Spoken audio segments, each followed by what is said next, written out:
Thank you. Thanks, Matt. Just to have an idea, how many of you were at the tutorial yesterday? The tutorial that Aaron and I gave? Okay, so there's a lot of people that weren't there. Good. There will be a little bit of overlap here, but obviously, well, I could just play the tutorial at 8x speed, but I decided to go with an alternative strategy.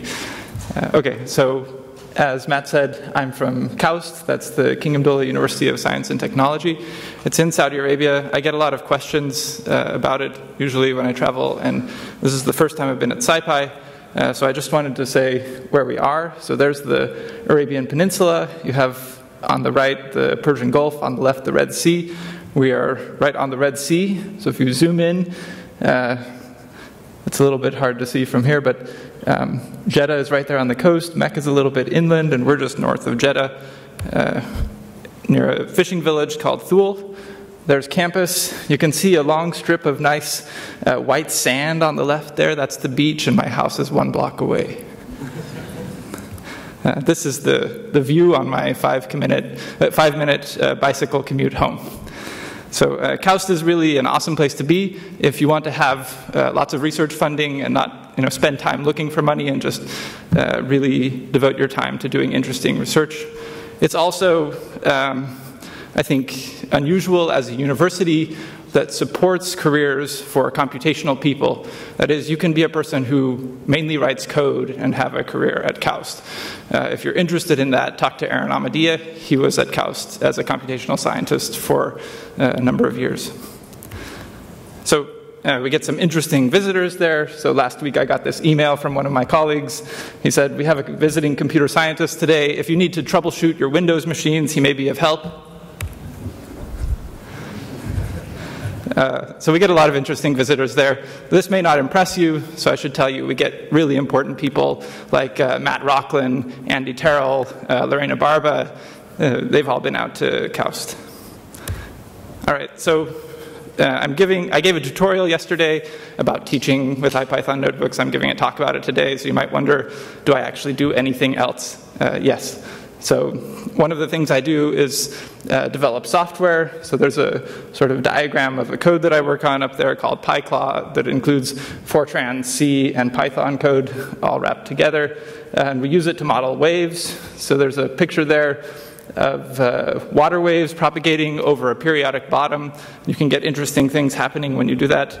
I also do numerical analysis. The bottom right picture there is a picture of some stability regions of numerical time integrators. And I like the outdoors. That's actually me at the bottom of the Wahba crater in the Arabian desert. And I think that was the first time that anybody wrote Python code in that crater.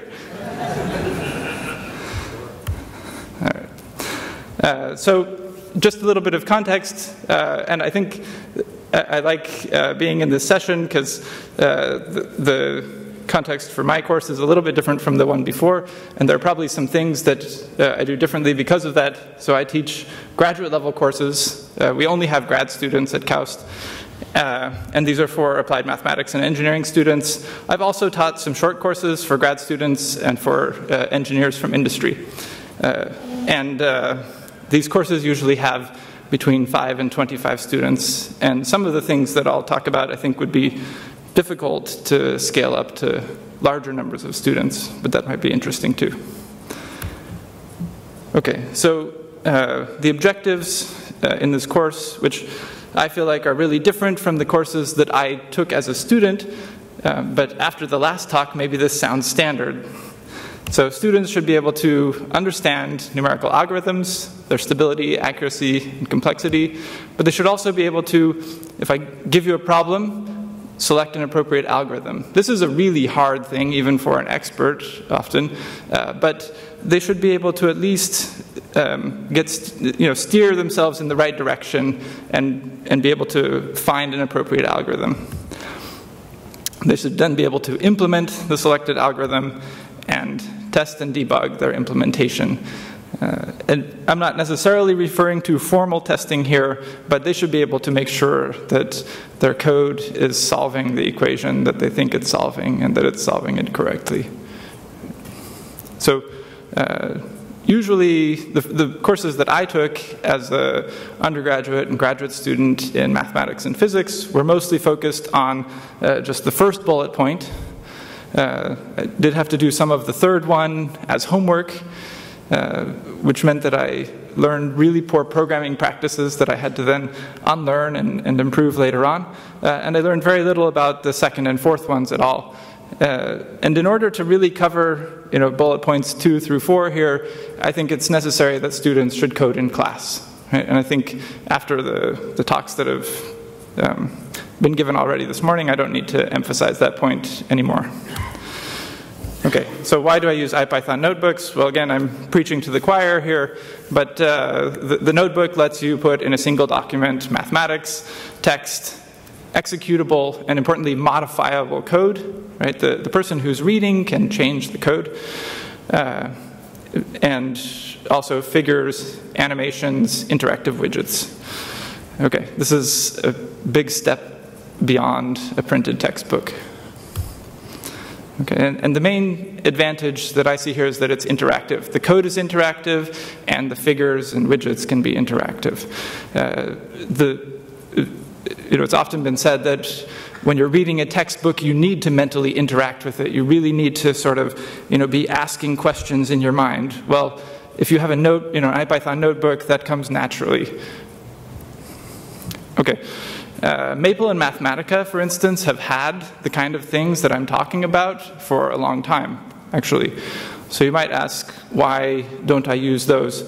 There are several advantages of the notebook. Python, enough said here. It's free, it's open source, it's a text-based format rather than a binary format, so you can do things like diffing, merging, grepping, search replace, keep it under version control in a meaningful way.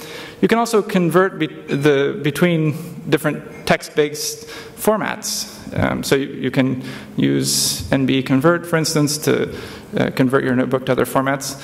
And I think NB Viewer is actually a really big advantage, so there's not, as far as I understand, an equivalent to NB Viewer for Maple and Mathematica worksheets. So if I don't have a $3,000 Mathematica license, I can't view a Mathematica worksheet at all, and even if I do, I have to go and download it without knowing any more than, the name of the file or something written about it on a web page. I have to have that faith that it's worth my time to download this, launch Mathematica, and run it. Whereas with IPython notebooks, I can just click a web link, see, oh, this is cool, I want to download it.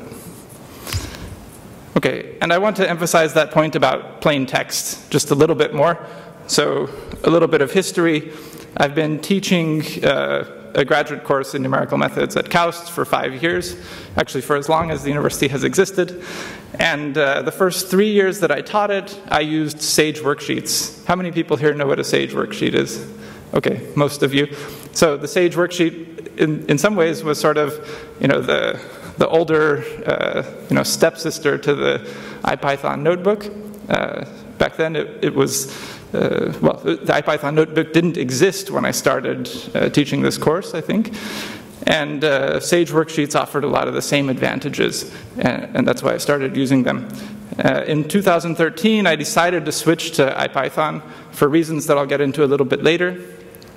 And I was really glad to find out, because I didn't know until that point, that Sage worksheets had at the time at least, they were actually natively stored as binary files, but there was an HTML representation of them that was complete. Right? You had all the information in the worksheet in that HTML document, and so I wrote a little Python script that took all my Sage worksheets that I'd spent many, many hours developing and converted them to IPython notebooks. Right? And that was easy to do. I mean, it took me an hour or two. Right? Whereas if I had had all this stuff in Mathematica notebooks and I wanted to switch to IPython notebooks, that would have been a very lengthy process. Okay, so there's that little script. It's probably not useful anymore because this was with this was 2-year-old versions of Sage and IPython. But if you're curious, it's up on GitHub. So why did I switch from Sage to IPython? I think you could do all the things that I'm going to talk about with Sage worksheets. There are tiny little differences that were enough motivation for me, but you may want to consider either of them. So I'll talk a little bit about Sage Math Cloud in a bit. That's what SMC there is. So Sage worksheets run native on Sage Math Cloud, which is really nice. You can just type plot sine, right, in a Sage worksheet, and it plots the sine function. That's pretty cool, right? And there are other things like that. Whereas in an IPython notebook, you have to import a bunch of stuff, set up some NumPy arrays, and then plot. The Sage worksheet is, I think, still more mature. It's just been around longer. But it was built by and for pure mathematicians, and that leads to the main drawbacks, in my opinion. So if you want to create a Sage 2x2 matrix, you have to define the ring over which the elements of your matrix are going to live, right? Which, for me, that's not what I want to spend my time doing. The other thing is that in the Sage worksheet, you get these really unreadable tracebacks. So if you have an error in your code, you don't get a listing of the code pointing to the line where the error occurred, because the Sage worksheet feeds your code through another processor, and so you get back kind of gibberish. And that was a real problem for students, right? When you're first programming in a new language, you need good tracebacks. So that was really the Achilles heel that made me switch to IPython. So IPython has good tracebacks. Even in the notebook, you get these really nice syntax highlighted, clear, your error is here, and here's what the error was. It doesn't muck with your data types, so I wanted students to learn to program in Python. And Sage, it uses Python, but it has its own language. And if you type x equals 1 and ask what the type of x is in a Sage worksheet, it's not a Python integer, it's a Sage integer, and they behave a little differently. So that was a little problematic for students. And then really, I think IPython was built by and for computational scientists, and that's what I am, and that's what my students are. And so it just fits. Okay, so what do I use the notebook for in my courses? At the beginning, I really just used it as a way to distribute homework exercises.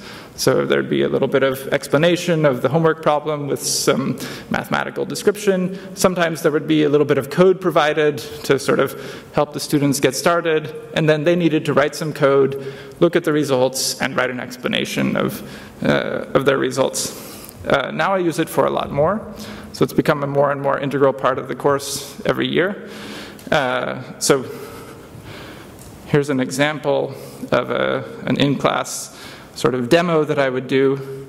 Actually, I think since a lot of people here weren't at the tutorial yesterday, I'll show the same demo that I showed there.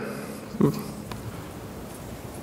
Let me just make this smaller. So this is a notebook that explains aliasing.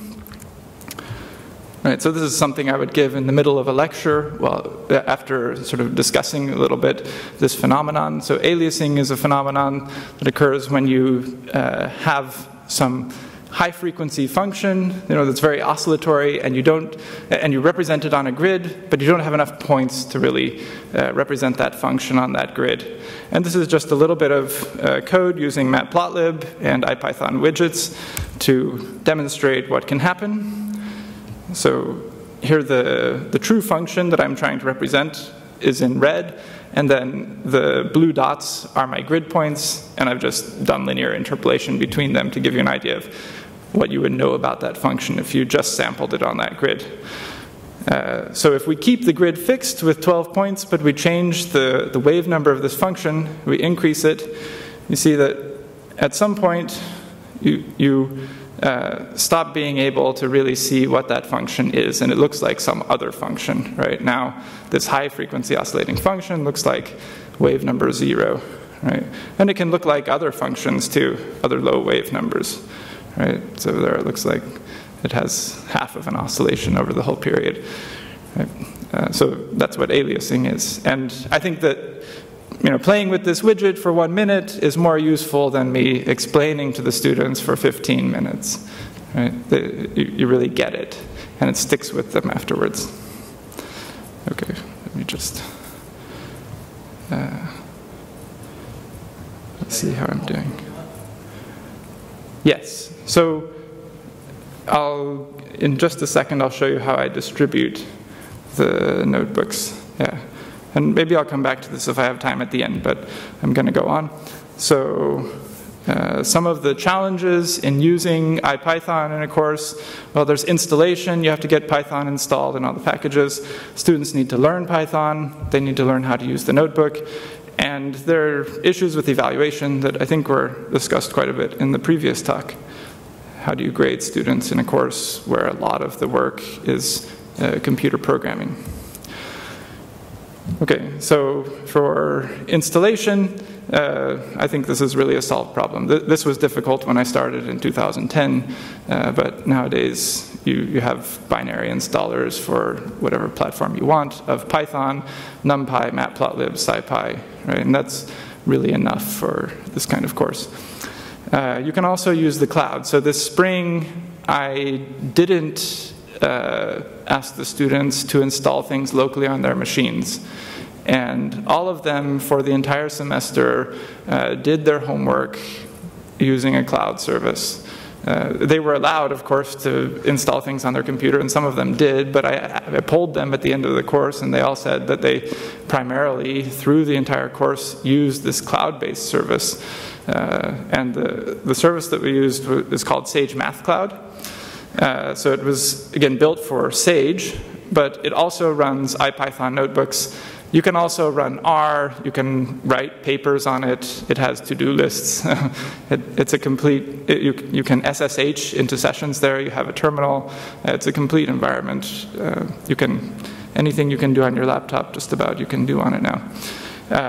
It has synchronization between multiple users for IPython notebooks. So that's really cool. I'm told by Fernando that that will be a native feature of IPython notebooks tomorrow. So I'm interested to find out about that. But right now, you can, for today, you can do it on Sage Math Cloud.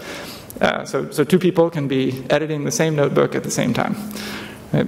And right now, there are only free accounts. It's only existed for less than a year. It's developed by one man, William Stein, the same guy that developed Sage. Another platform that's actually been around longer is Wakari, developed by Continuum Analytics. I've also used Wakari. I haven't used it for teaching, but I've used it to host reproducible notebooks that reproduce computations from my research. So you can put a link. If you go to my group's webpage at KAUST, numerics.kaust.edu.sa.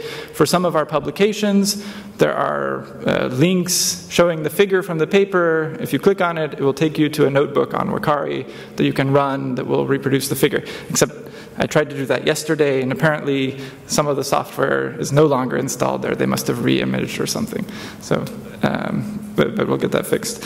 But they have these bundled environments where you can say, here's just a binary that will put in your Wakari account all the stuff that you need to run my notebook. Okay, and they have free and paid accounts. I just want to, because the Wi-Fi is better here than it was in the tutorial room, I'm going to try to demo Sage Math Cloud. Because this, to me, was a huge step forward in what I could do with teaching this course. So one nice thing, by the way, if you go and create an account and log in once, basically forever, your browser will just automatically log you in when you go back. So here's the project for my class. So you can create projects. Each of these is a separate sandboxed environment. If I go to new files here, what I can do is actually, I'll just go to a different project on GitHub. Maybe it's not fast enough. Well, okay, I'll just tell you what you can do because I don't want to spend more time here. But if you type a GitHub repository URL in this box, and you click this button, it will clone that GitHub repository to your project on Sage Math Cloud. So this is how my students got all the course materials without knowing any Git commands, without ever learning Git. Okay. I didn't require them. Maybe I will next year. I'm kind of excited after listening to other people's talks about maybe having them learn version control and use it in the course. But this was a dead simple way for them to just get all the material. Of course, you can just create a downloadable file too. But this way they could... they did learn to type git pull because I added things during the course. Okay. So what about learning Python? So I start the course with a 1 or 2 hour, start the class with a 1 or 2 hour crash course. All the students have their computers, and there's a IPython notebook, and we kind of walk through it together, right? And they learn all the basics of Python, of NumPy, of Matplotlib. 1 or 2 hours isn't very much if you've never programmed in Python. And actually, I don't like to try to give them too much at the beginning of the course, because without a reason to understand it, they'll just forget it anyway. And the advantage of having them code in class is that then you can introduce new programming concepts as they need them. And that way they really retain them afterwards, because they remember, okay, I learned how to slice arrays because I had this for loop that was really slow, right? And now I can make it fast. Okay, so you have to do lots of in-class, instructor, and peer-assisted programming during the course. So this is just a screenshot from one of my crash course notebooks. Actually, I stole the crash course term from Lorena's Intro to Python notebook. Okay. What about evaluation? So this was a question that got asked in the tutorial yesterday. How do you evaluate students if what they're doing is programming? Well, your code is not the answer. Right? I drill this into my students. You can't just... The code is something you use to communicate with the computer. You don't use the code to communicate to the professor. And if you want to get a good grade, you need to communicate to me your solution. Right? And I don't speak in code. Also, your plot is not the answer. Right? You need to show that you actually understand something. So, this means that this means a couple of things. One is, if you do evaluation in class, if the number of students is small enough and you can do evaluation in class, by having them explain their understanding to the rest of the class, this is really easy, right? Then there's no question. They can't just put code up on the screen and say, look, everybody, they have to explain what they've learned and what they're seeing in the results. Yeah, so that's what I've done when the course is small enough. Also, the homework questions are sort of open-ended. They often say things like, try changing this parameter, right? What do you see? Can you explain what's happening, right? And the students hate these things at first because they're like, what are you looking for? And I try to write them in a way where there's not, just one right answer. Which is really unusual for math students. So it takes them some time to get used to this idea. But it's much closer to what they'll be doing. These are master's students who are about to start their PhD, and they're going to be dealing with open-ended questions for the rest of their life as researchers. So I think it's very useful for them. Okay, and at the end of the course, or in the last month of the course, I have them do a project, and this year I had them actually write an IPython notebook as the sort of outcome of their project. And the notebook is supposed to teach everybody else in the course about some numerical method or about some interesting equation that they're solving, and then implement the method. All right, so if you want to see my materials, I don't guarantee that they're extremely polished. Some of them are more polished than others, but you're certainly welcome to look at them, welcome to use them if they're useful to you. So they're all on GitHub. The materials from my course for the last 2 years are in these 2 repositories. There's some overlap, but some differences. They're going to get upgraded and polished and worked into the 4University plus MOOC course that Lorena mentioned in her keynote this morning.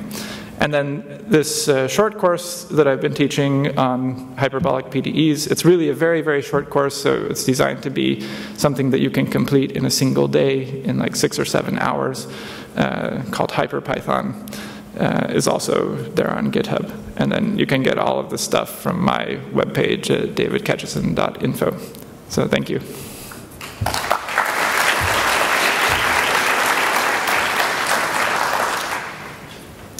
So happy to take questions. Oh, here. What are your thoughts on evaluation in larger classes where the small class and person approach to demonstrate understanding is not viable because of the number of students? I didn't hear the very first few words of the question.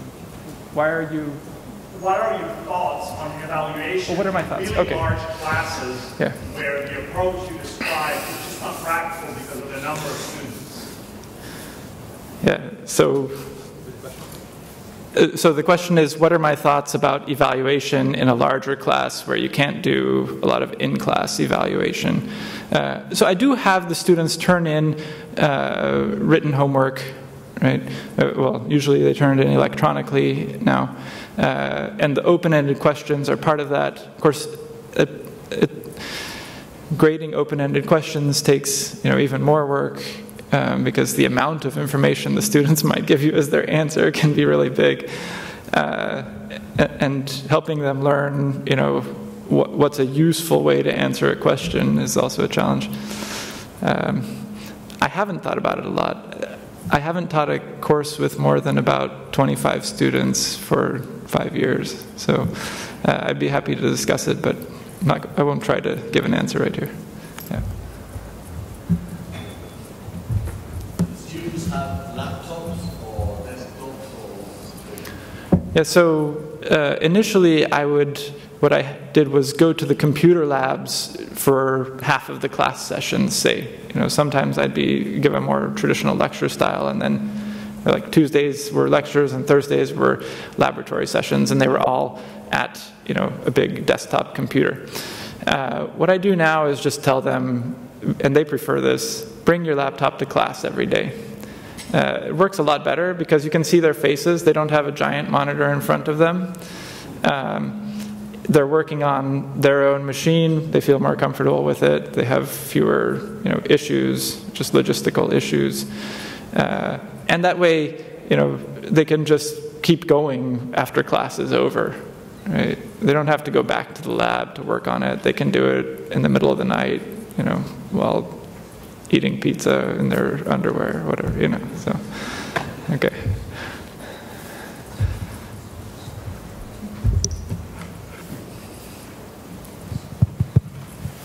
Anything else?